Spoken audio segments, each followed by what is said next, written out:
handmade, do-it-yourself publications, usually made and distributed by one person or a small group for the purpose of self-expression and communication rather than profit. They come in all shapes and sizes. Today, I'm going to show you how to make 2 different sizes of zines out of a single sheet of paper.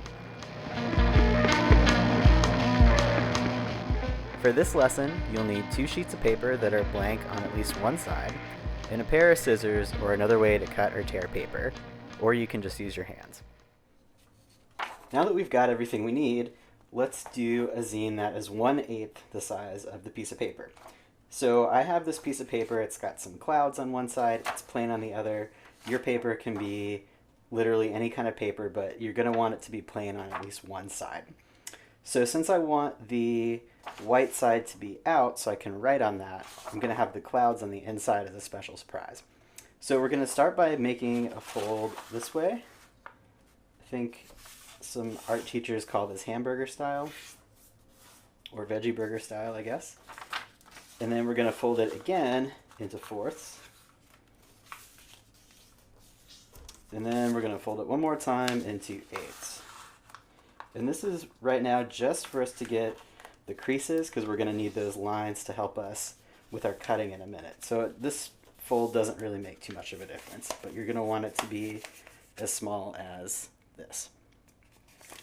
So next we're going to unfold it almost all the way, and we can see that we have these lines in the paper now.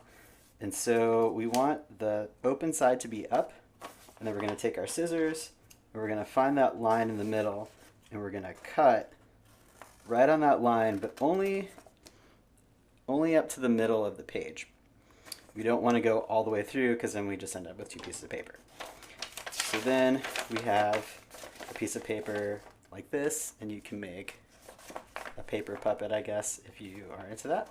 But what we're going to do instead is we're going to fold it like so, so we have a big hole in the middle, and then just push those sides together so we end up with like a big X shape. Once we get that, we flatten it out, and then we just fold the thing in half like so, and flatten the edges down. And now we've got a booklet, so we can open it up and flip through it like so. And since I used paper with something on the inside, we've also got that nice blue on the inside.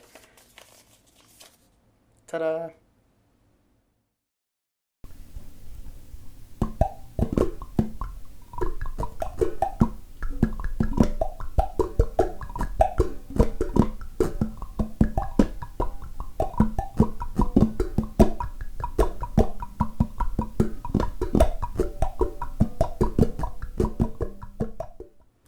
Now we're going to do the 1/16 size fold, which is a little bit more complicated, but still very manageable. So for this, we still just need 1 piece of paper, and I'm using that same paper with the clouds on the inside so you can see the outside and the inside. I've got my scissors, and I've also got what's called a bone folder. So it's a little thin device, it's made of bone, and what this is going to do is help me to make my creases even more crisp. You can do the same thing with a pair of scissors, or just your own finger if you press really hard. But for this fold, it's really helpful to have really sharp creases. So I'm fancy, and so I have this little thing, but you definitely do not need to have this. It's just a fun toy. So we're going to start the same way that we did the last one. We're going to fold this way. We're going to fold the paper over until we get it down to 1/16 the size of the original piece of paper. And again, this is just to get those creases in place. So see, I'm going to use this to just go up that crease, make it nice and sharp. I'm going to fold it again.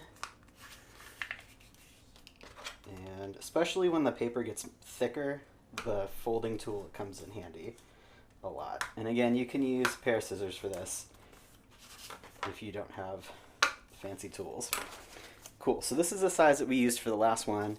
And now we're going to go even smaller for the 1/16 size zine. So now we've got this, and this one especially is where it's really nice to have some kind of folding tool, because that last crease is a little bit hard to get nice and sharp. Cool. So now we've got this zine, or this paper. We're going to open it up again. And same thing as the last time, we can still see all those different lines in the page, and this is what we're really going to need. So to do this one, we're going to cut almost like an S shape. So we can see this line here that goes all the way up to the last bit. So we're going to cut along that line. But we're going to stop right there. We're not going to go all the way past. And then we're going to turn the paper and do the same cut, but going the opposite direction. And again, it's kind of like the letter S, which you'll see here in a second. So same thing, and then we turn it one more time, and we do the same cut all the way up. And there we go. So it's again kind of like, I guess that's not really an S, that's like a big 3. There it is, the number 3. Or an M. So now you've done your big M cut. So this is where it's kind of fun. We're going to make basically like an accordion. So we're going to start with the end. We're going to fold it up this way. And then we're going to fold this direction. And then we're going to go this way. And then we get to this end. And we're going to fold it over. And then we just follow the piece of paper around and fold it as we go. And whichever direction you just went is whichever the direction the paper will let you go, I guess. You go this way, and again, and again, and again, all this folding, and again, and then the paper is kind of ready to go. And there, and then the last fold, we're not going to do this, because then we just end up with sort of an accordion. We're actually going to fold it around this way, so that it makes kind of a cover. And you'll see that these two are kind of open here on the end, and you could glue those together if you wanted to. You could clip them. And I meant to do this with the white side out, but clearly I have not. But if I go back and do it again, I can just reverse it if I want to do that. And maybe the clouds on the inside is actually kind of cool. So now I've got a little booklet that's got all these different pages. It's got 16 separate pages like this, and that includes the front and the back cover. And I actually kind of like this with the clouds on the inside. And then this last one, again, these are clipped together. Ta-da! And now you've got a little booklet. I would also highly recommend, if you've got a folder or you just want to make that crease extra sharp there on the end, that's going to help a lot in keeping your book together. The first time somebody sent me a zine like this, I was looking through it and was like, this is awesome. This is really cool. How did she do this?